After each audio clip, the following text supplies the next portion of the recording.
G'day, I'm Scott Allen. It's Camo Friday at QG. We're going to have a quick look at the difference between a Glock 17 and a Glock 34. So the main difference is I'm going to drop the slide. She's clear, there's no mag in it.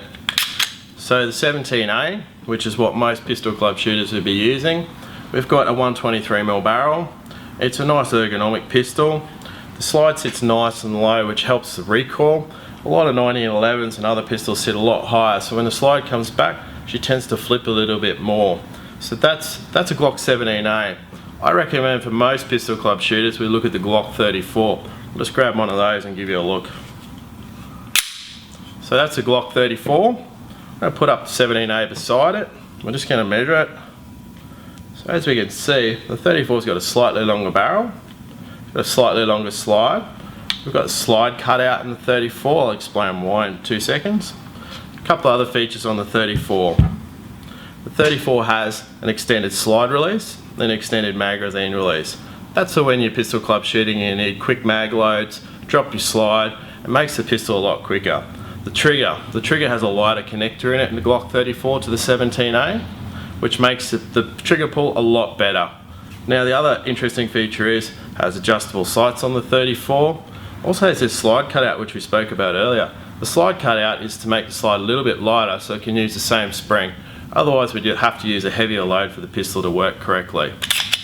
You can put these features onto a 17A. We could put the sights, we can do the trigger connector, we can also do the magazine release and also the slide release.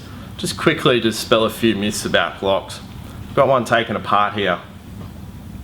What we've got is the inside of a Glock.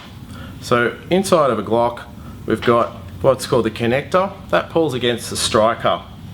The striker is this thing here. Most people would call it a firing pin. So when you're actually pulling the trigger, it's like a revolver but even safer. So Glock's a very, very safe pistol. So as we pull the trigger, we pull it back. This disengages a little steel notch which is preventing the firing pin coming forward unless we pull the trigger. If we take the trigger pressure off, everything goes back to the safe position. We don't have to remember to take the safety on or take it off. It's a really, really handy feature. You basically drop a Glock on the floor fully loaded and it's not going to go off unless you pull the trigger. The actual insides of a Glock, we've got the polymer frame which is actually really strong. It's got steel reinforced rails here and it's going to last a lot longer than a general steel frame gun because it's got a little bit of flex in it. Also helps with the recoil, takes a little bit out as well. Also we've got the Glock recoil system in there. It's a fully encapsulated recoil spring. When you take the pistol apart, springs don't fly everywhere. It makes it a lot easier to take it apart and put it back together. The barrel itself, we've got polygon rifling, which is a really advanced style of rifling. Gives you around about 5% more velocity than a standard rifling. The finish on a Glock, it's really interesting. It's called Tenefer. The hardness is 68 Rockwell. It's very, very hard finish. The slide itself is also got a Tenefer finish on it. A little demo that I do for most people just to show them how hard it is. I get my Leatherman out.